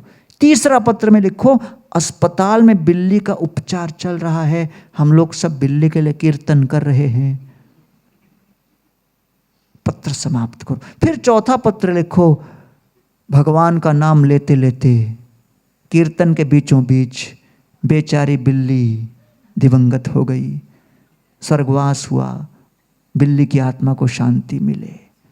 सज्जन लोग मृत्यु का समाचार ऐसे ब्रेक करते हैं, ये नहीं बिल्ली मर गई। तो फिर 1 महीने बाद मित्र का पत्र फिर आया, प्रिय मित्र, आपकी मां ठीक ठाक है, कभी कभी छत पर चलती है। तो अब समाचार आप ऐसे दो या ऐसे दो, मृत्यु का समाचार तो वही है। तो इसलिए गीता में कहते हैं, जन्म मृत्यु जरा व्याधि दुख दोषानुदर्शन। लेकिन रावण जैसे कई होते, उनको लगता है हम तो मृत्यु से ही परे हैं, हमारा कौन क्या बिगाड़ सकता है। तो इसलिए यहां पर बारंबार हनुमान जी उनको चेतावनी दे रहे हैं। तो एक बात तो रावण मना नहीं कर सकते कि उनको पर्याप्त मात्रा में चेतावनी मिली। तो हनुमान जी के पूंछ को अब बांध दिया जाता है कपड़े से, कपास से। और हनुमान जी सोचते हैं कि मैं चाहे तो पूंछ से ही इनको मार दूं, बांधने में न दूं, लेकिन इनको यही मार दूंगा तो रामचंद्र फिर दुखी होंगे कि भाई मेरी सेवा तूने ले ली। तो हमें भी सम्मान करना चाहिए अलग अलग लोगों की सेवा का। पहले संपत्ति थे, संपत्ति इतना ऊपर उठ के ऊपर से बोले कि मैं 8000 मील दूर जब सब कुछ देख सकता हूँ, उड़ भी सकता हूँ। लेकिन वहाँ सीता है, रावण भी है, इतना समाचार देके संपत्ति चले गए। तब प्रश्न उठता, अरे संपत्ति इतना उड़ सकते थे और देख सकते थे, चोंच भी मार सकते थे, पर भी मार सकते थे, तो संपत्ति ही जाकर सीता को उठा के ला सकते थे। हनुमान जी को छलांग लगाने की क्या जरूरत थी? क्योंकि रामचंद्र जी की इच्छा थी कि वो सेवा संपत्ति न करे, हनुमान जी करे। तो सेवा केवल क्षमता के ऊपर निर्भर नहीं करता, सेवा भगवान की इच्छा के ऊपर निर्भर करता है कि कौन भक्त किस परिस्थिति में कौन सी सेवा कब तक करे। ऐसा भी नहीं कि हमने किया तो हमेशा ही हमको करना है, ये भगवान की इच्छा है। भगवान ने कोई कालखंड बदल दिया तो फिर भक्त को भी, सेवक को भी उस कालखंड के अनुसार अपनी सेवा को बदलकर अन्य सेवा करना अनिवार्य है। तो इसलिए हनुमान जी चाहे तो पूंछ से 2-4 चाटा मारकर रावण के 10 सर तोड़ सकते थे, लेकिन हनुमान जी ने कहा नहीं नहीं, रावण को मारने की सेवा किसकी है? राम की है। जिसकी जो सेवा है उसे ही करना चाहिए। तो इसलिए वैष्णव समुदाय में ये शिष्टाचार सभी लोग पालन करते हैं। हर भक्त के सेवा करने के सामर्थ्य का सम्मान करते हुए वो अपनी सेवा करने की क्षमता को सीमा देते हैं। तो इसलिए हनुमान जी ने विचार किया, चलो भाई मैं क्या करता हूं कि जब मेरे पूंछ पर आग लगेगी, पूरे लंका को जलाकर हम देखेंगे कि क्या होगा। अभी तक अंधकार में लंका देखी थी, अब हम दिन में देखेंगे। तो हनुमान जी के पूंछ में कपास बांधकर पहले तो ढिंडोरा सब पीट कर जोर जोर से शंख वंख बजाते हुए पूरे लंका में परेड कराया। रावण की सेना को लग रहा था कि हम परेड करा रहे हैं, लेकिन हनुमान जी धन्यवाद दे रहे थे कि मुझे संपूर्ण लंका का एक एक गली मोहल्ला देखने को मिल रहा है। जब वानर सेना आएगी तो मैं सबको जीपीएस लोकेशन बता दूंगा कहाँ पर क्या है। तो सब आकर देखे तो उस समय एक राक्षसी आकर सीता को कहती है, वो छोटा सा बंदर जो आपके साथ बात कर रहा था ना, उसके पूंछ पर आग लगाकर लंका में घुमा रहे हैं। सीता ने कहा, ओ बाबा ये क्या हो रहा है? तो उस समय सीता देवी अग्निदेव से प्रार्थना करती है। तो ये श्लोक आता है, सीता देवी की प्रार्थना। यद्यस्ति पति शुश्रूषा यद्यस्ति चरितं तपः यदि चास्ति एकपत्नीत्वं सीतो भव हनुमतः। अगर मैंने अपने पति की श्रद्धा पूर्वक सेवा की है, अगर मैंने अपने जीवन में भीषण तपस्याएं की हैं, अगर मैं अपने पति की भली भांति सेवा की है, पति शुश्रूषा अर्थात श्रद्धा पूर्वक सेवा, चरितम तपः अगर मेरा चरित्र श्रेष्ठ रहा, मैंने भीषण तपस्याएं की, और यदि च अस्ति एक पत्नीत्वम अर्थात मैंने अब तक उनके प्रति संपूर्ण समर्पण व्यक्त किया हो, शीतो भव हनुमत, अग्निदेव आप जो उष्णता प्रदान करते हो, आप अपनी उष्णता को त्याग कर शीतलता प्रदान कीजिए। शीतो भव हनुमत, आपका स्पर्श हनुमान जी के लिए शीतलता प्रदान करे। फिर आगे सीता देवी और प्रार्थना करती है, यदि किंचित अनुक्रोशः तस्य मय्यस्ति धीमतः यदि वा भाग्यशेषो मे शीतो भव हनुमतः। यदि किंचित अनुक्रोशः, अगर प्रभु रामचंद्र जी का मेरे प्रति कुछ अनुकंपा हो, तस्य मयि अस्ति धीमतः, अगर मेरे भीतर भाग्य शेष हो, कुछ सौभाग्य अभी भी बचा हो, तो शीतो भव, शीतो भव अर्थात अग्निदेव आपका स्पर्श हनुमान जी को शीतलता प्रदान करे। इसलिए जब हम सेवा करते हैं, रामदास, कृष्णदास, चैतन्यदास बनकर निकलते हैं मिशन पर, मिशन भले ही शक्तिशाली हो, प्रभावशाली हो, बलशाली हो, यशस्वी हो, लेकिन हर सेवक को इस बात का स्मरण होना चाहिए कि इस मिशन में किंचित कदाचित कोई भी सेवा करने का सामर्थ्य केवल कोटि कोटि वैष्णवों के प्रार्थना के परिणाम स्वरूप हमें प्राप्त हो रहा है। वो वैष्णव भले हमारे समक्ष आए न आए, लेकिन उन सभी वैष्णवों की प्रार्थना हमारे भक्ति के जीवन के लिए रक्षा कवच के रूप में, और उनकी प्रार्थना हमारी सेवा को ऊर्जा प्रदान करती है। इस कृतज्ञता और नम्रता के साथ ही सेवा में रत होना चाहिए। अन्यथा जैसे अर्जुन के रथ के ऊपर करोड़ों करोड़ों अस्त्र शस्त्र लदे हुए थे, वो सब भस्मीभूत कर सकते थे, लेकिन श्री कृष्ण वहां बैठे थे, तब जाकर उन अस्त्रों के प्रभाव से वो भस्मीभूत नहीं हुआ। ये वैष्णव आशीर्वाद ही है जो हमारी सेवा रथ को अभी तक भस्मीभूत होने से बचा के रखी है। इस बात को कभी भूलना नहीं चाहिए।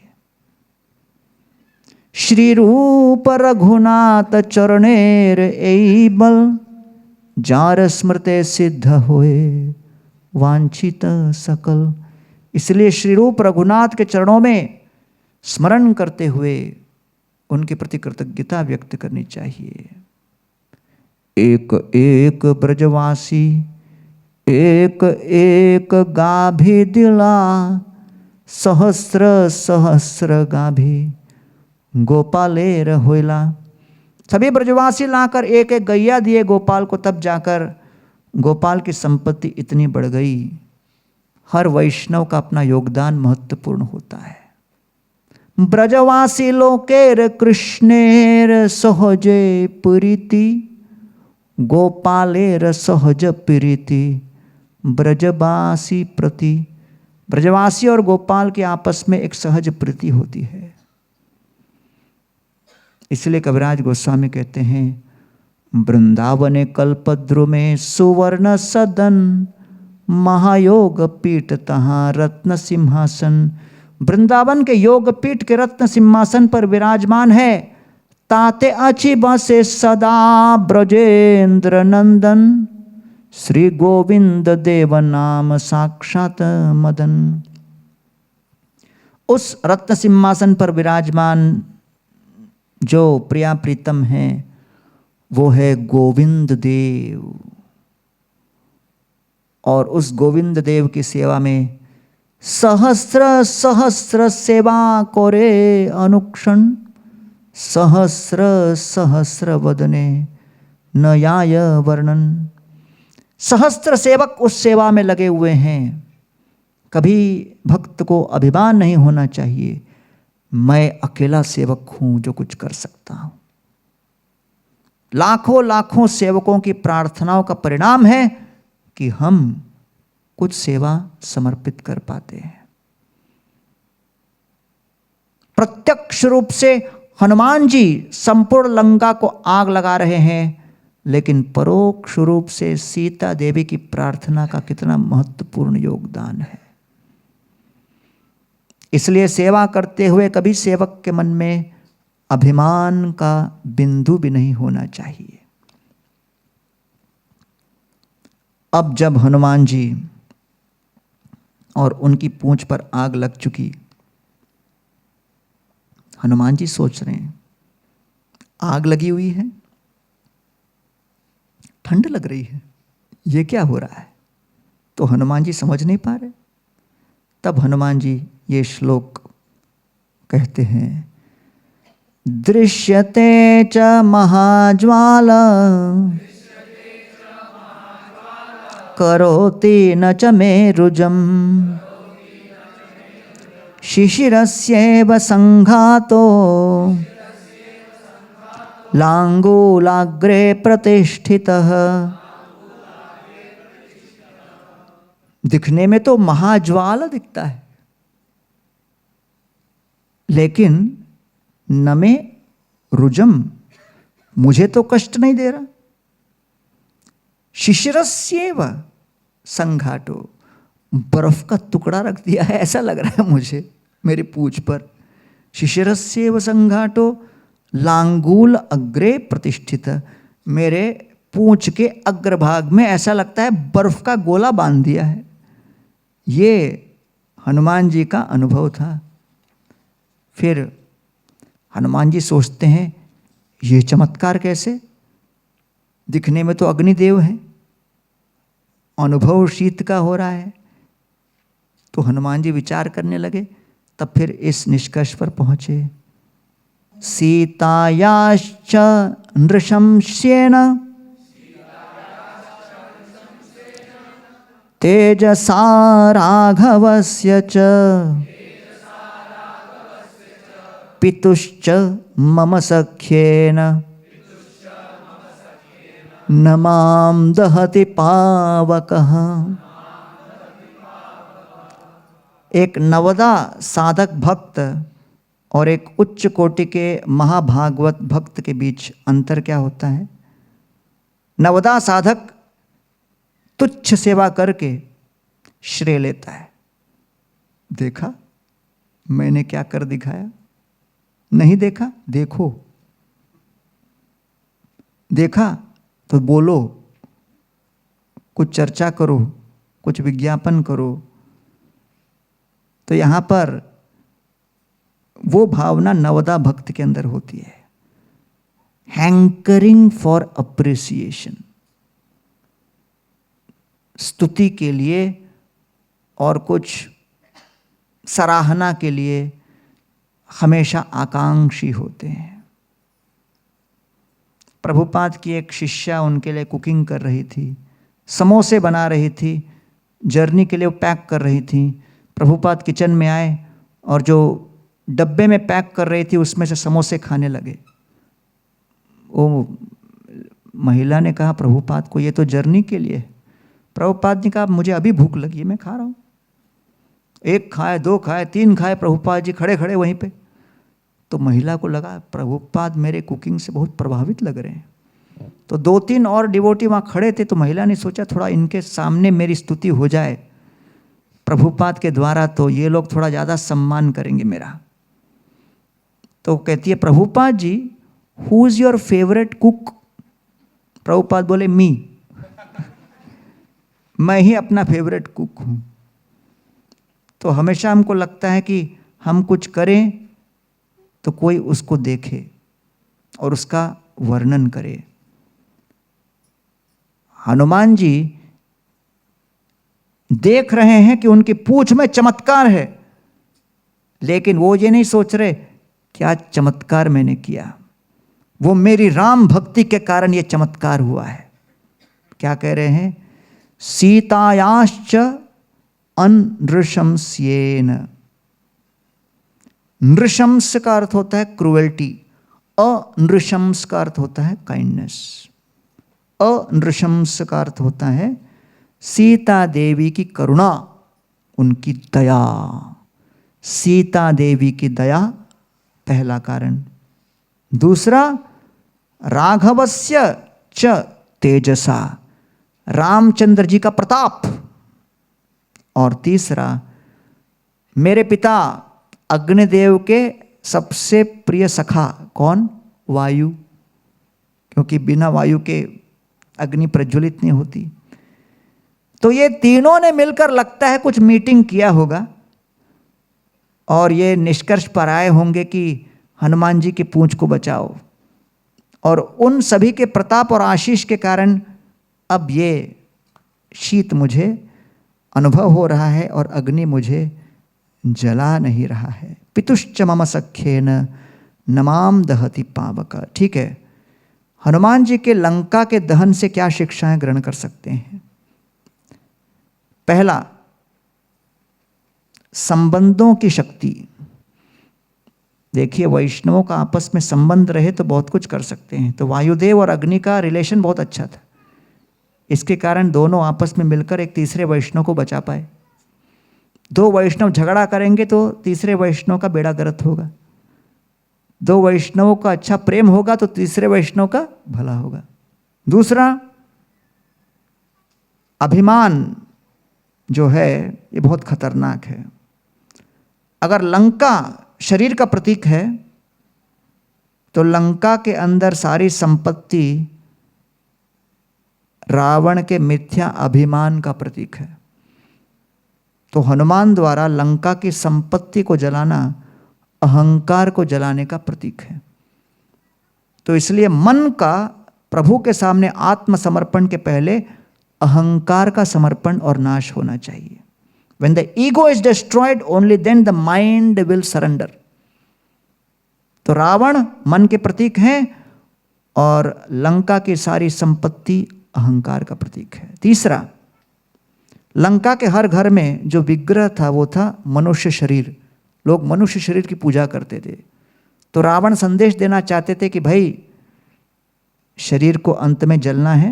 कैसे जलते हैं देख लो आप, एक सैंपल दिखा रहा हूं।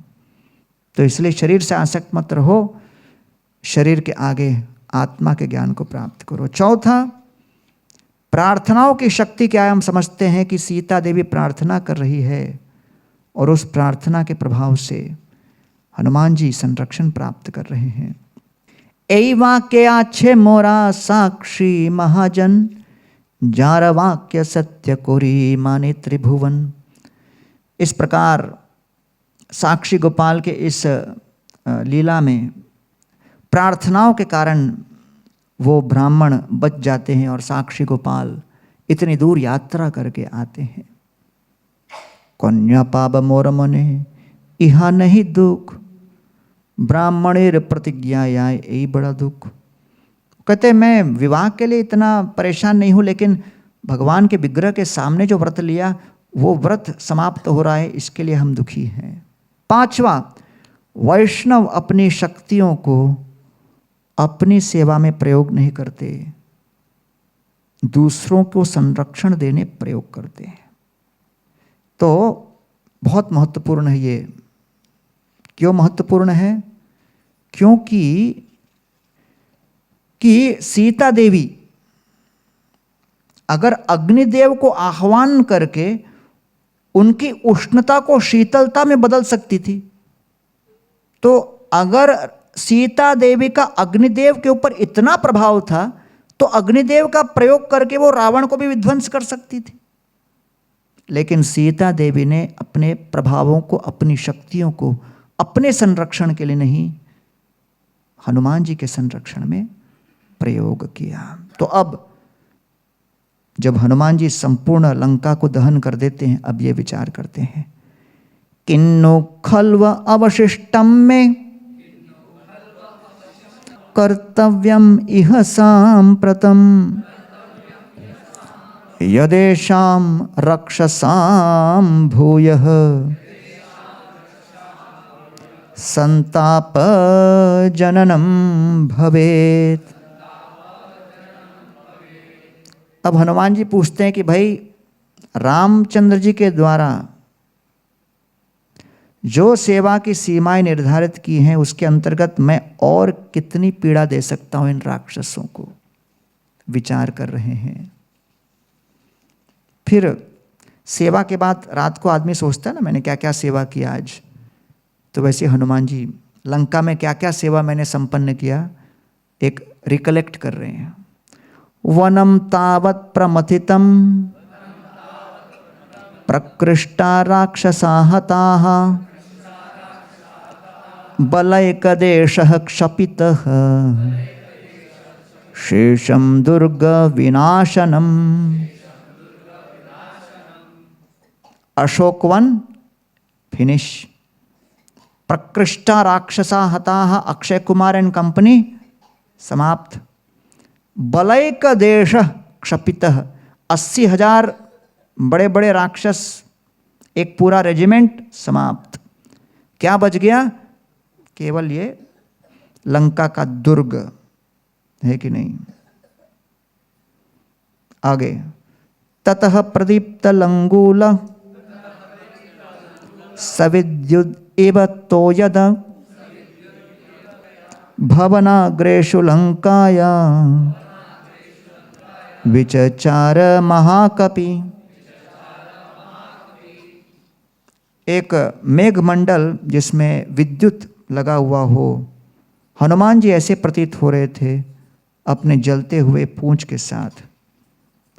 और जब सब कुछ जल गया तब ऐसा वर्णन आ रहा है कि हनुमान जी ने विचार किया, संपूर्ण लंका को जलाऊंगा सिवाय एक स्थान को, विभीषण के घर को छोड़कर। विभीषण का घर कैसा था? अधर्म के सागर के बीच धर्म का टापू। तुलसी रामायण में कहते, विभीषण कहते, मैं कैसा हूं?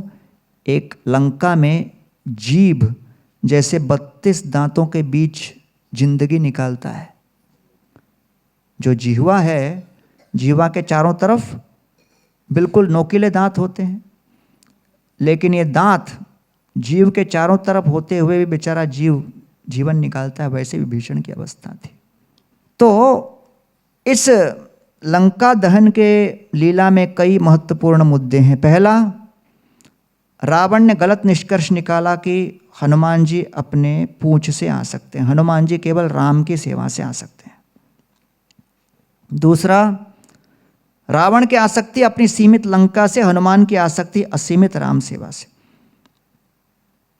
तीसरा, रावण का भ्रम था देवताओं को मैंने नियंत्रित कर दिया, देवताओं को उल्टा लटका दिया, लेकिन हनुमान जी ने प्रमाणित कर दिया अग्नि आपके वश में नहीं, अग्नि राम की सेवा में है।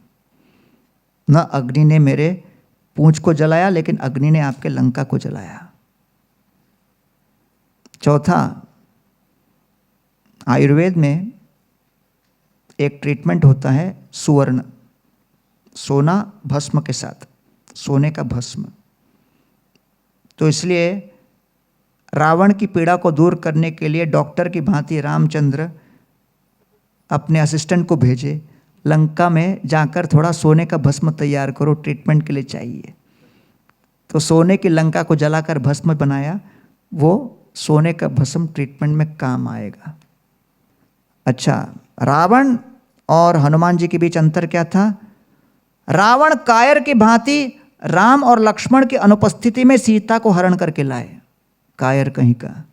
और हनुमान जी शौर्य प्रदर्शन करते हुए रावण के नेत्रों के समक्ष, रावण के सामने, उनके संपूर्ण सेना के सामने, संपूर्ण राक्षसी बल के सामने उनकी संपत्ति को जला के आए।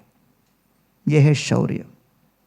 फिर अग्नि ने सब कुछ ध्वस्त किया सिवाय दो के, हनुमान जी की पूंछ और विभीषण का घर। अर्थात ये सभी प्रभु के सेवा के अनुसार कार्य करते हैं। अब हनुमान जी शोक करते हैं इस श्लोक में, धिक् अस्तु मां सुदुर्बुद्धिम निर्लज्जं पापकृत्तमं अचिन्तयेत्वा तां सीताम् अग्निदं स्वामी घातुकम्।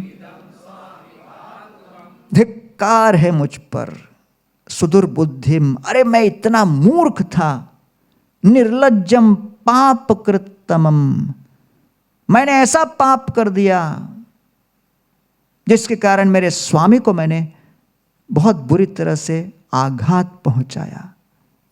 कैसे? अरे लंका को जला दिया। लंका के अंदर कौन है? अशोक वाटिका में सीता। संपूर्ण लंका जल गई तो सीता भी बेचारी जल के राख हो गई होगी। अचिंतयित्वा, मैंने उसका चिंतन नहीं किया। आवेश में आकर, क्रोध में आकर लंका को जलाते हुए मुझे लग रहा था कि मैं सेवा कर रहा हूं। सेवा करने से पूर्व हर पहलू, हर पक्ष का विचार करना चाहिए कि सेवा का क्या परिणाम होगा। परिणाम का पूर्णतः 360 डिग्री विश्लेषण किए बिना अगर हम कोई सेवा करेंगे, हो सकता है कोई उसमें तत्व रह जाए जो सेवा प्रतिकूल हो। तो हनुमान जी को लग रहा है कि बहुत बड़ी गलती की। रामचंद्र जी को संतुष्ट करने के आवेश में मैं मेन सेवा को ही भूल गया। अग्निदम स्वामी घातुकम, ये क्या हो गया? आगे अगले श्लोक में, यदि दग्धा त्वयं लंका नूनम आर्यापि जानकी दग्धा तेन मया भर्तुः हतं कार्यम अजानता। लंका का विनाश अगर हुआ तो जानकी का भी। मैंने अपने स्वामी का ही वध कर दिया बिना विचार किए। हाय, ये मुझसे कितनी बड़ी भूल हो गई।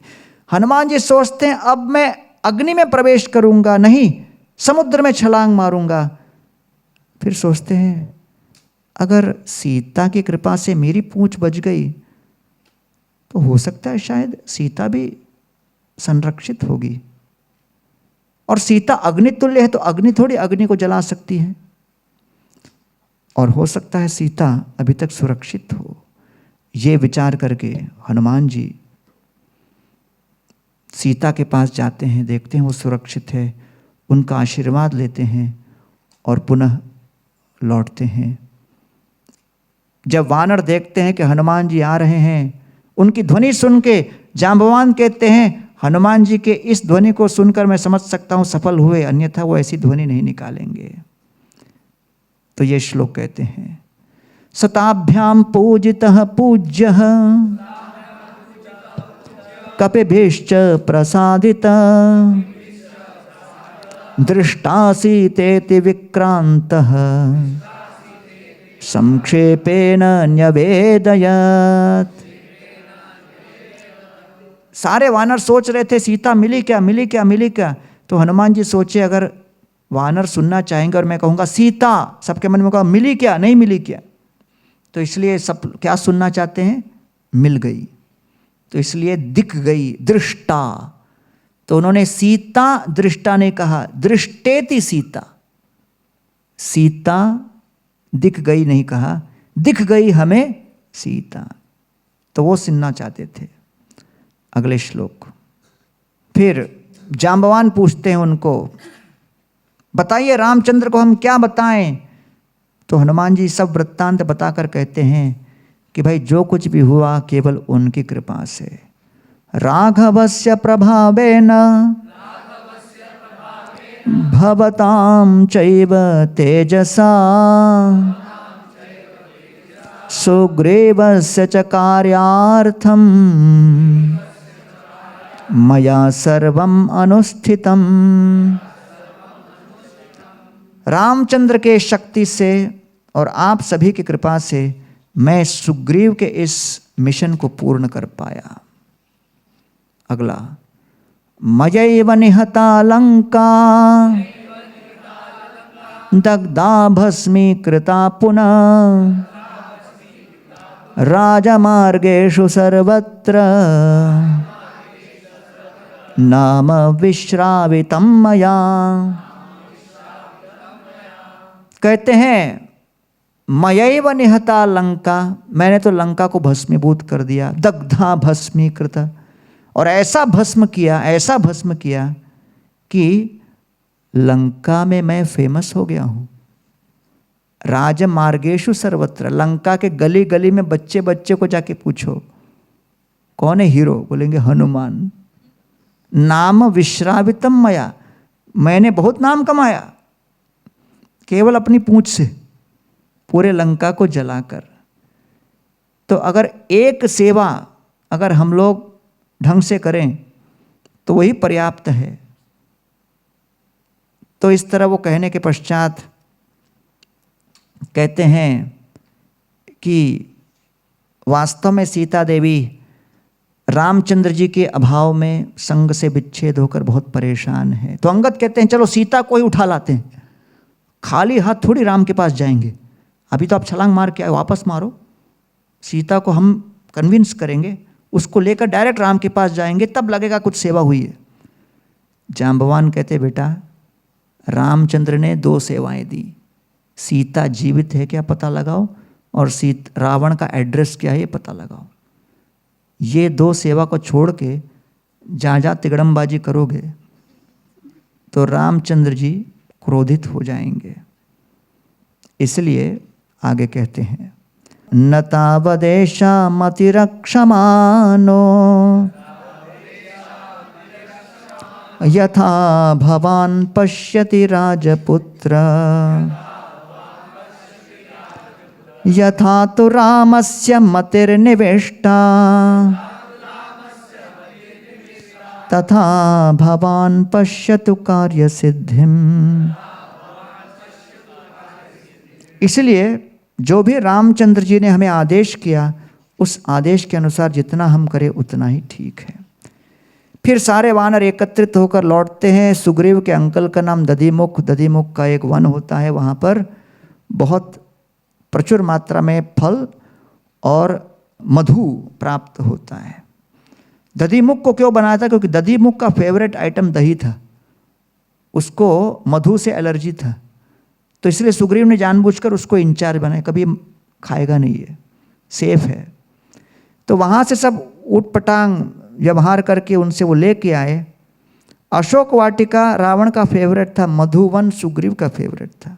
अशोक वाटिका का विध्वंस किया, रावण क्रोधित हुआ, मधुवन का विध्वंस हुआ, सुग्रीव प्रसन्न हुए। क्यों?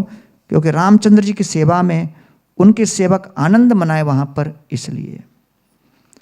तो जब रामचंद्र के पास आए तो उस समय यहाँ पर हनुमान जी वर्णन कर रहे हैं, हनुमति ही सिद्धश्च मतिश्च मति सत्तम व्यवसायश्च वीर्यं च सूर्ये तेज इव ध्रुवम। प्रभो, सुग्रीव कहते हैं ये हनुमान के अंदर हर प्रकार की मति, बुद्धि, शक्ति, सामर्थ्य सब कुछ है और अवश्य इसने कार्य पूरा किया हुआ। रामचंद्र हनुमान जी को कहते हैं क्या है समाचार? तो हनुमान जी कहते हैं, हनुमांश्च महाबाहु प्रणम्य शिरसा तत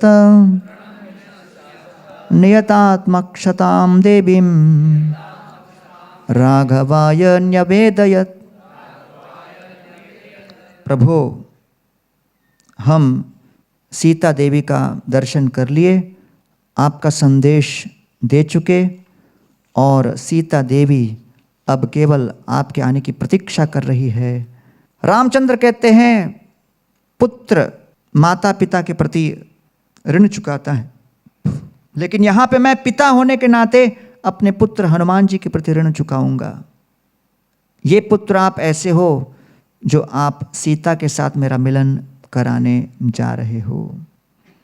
और इसलिए सीता मैया 5 आशीर्वाद देती है हनुमान जी को, शक्ति मिले, शांति मिले, नियता मिले, मृत्यु से आप परे हो, अत्यधिक शक्ति प्राप्त हो और रामचंद्र के प्रति आपको भक्ति प्राप्त हो। तब हनुमान जी कहते हैं रामचंद्र को, तत्र दृष्टा मया सीता रावणन्तपुरे सती सन्न्यस्य त्वयि जीवन्ती राम राम मनोरथम।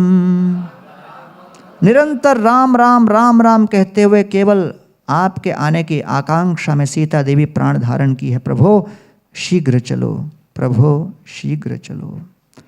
इस प्रकार रामचंद्र हनुमान जी से ये समाचार प्राप्त करने के पश्चात सभी वानरों को प्रेरित करते हैं कि चलिए हम अब सीता देवी को खोजने निकलते हैं लंका की ओर।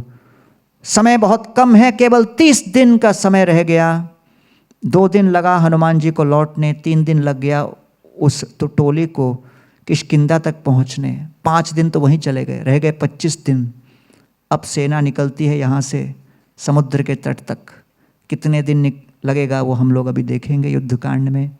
सुंदरकांड के अंतर्गत हनुमान जी का भक्ति का सौंदर्य, हनुमान जी का गुरु तत्व, हनुमान जी का रामदूत से रामदास बनने का संकल्प, सीता देवी की शुद्धता, सभी कांडों का एक ही कांड के अंदर होना, हनुमान जी के साधक स्वरूप यात्रा और कैसे सीता देवी के प्रति हनुमान जी की भक्ति, ये सभी बातों का सुंदर कांडों के सुंदर वर्णन का एक अंश मात्र हम यहाँ वर्णन कर पाए। तो हम हनुमान जी के बड़े आभारी हैं कि उन्होंने रामदूत बनकर सभी राम भक्तों की आशा और श्रद्धा को बढ़ाई। और हम हनुमान जी के चरण कमलों में प्रार्थना करते हैं कि जिस प्रकार की भक्ति और श्रद्धा उन्होंने प्रभु रामचंद्र जी और सीता मैया के चरणों में समर्पित की, उसका एक अंश मात्र उनकी कृपा, उनके आशीर्वाद से हम भी अपने भक्ति के जीवन में प्राप्त कर पाएं। बहुत बहुत धन्यवाद। जय श्री राम। हरे कृष्णा।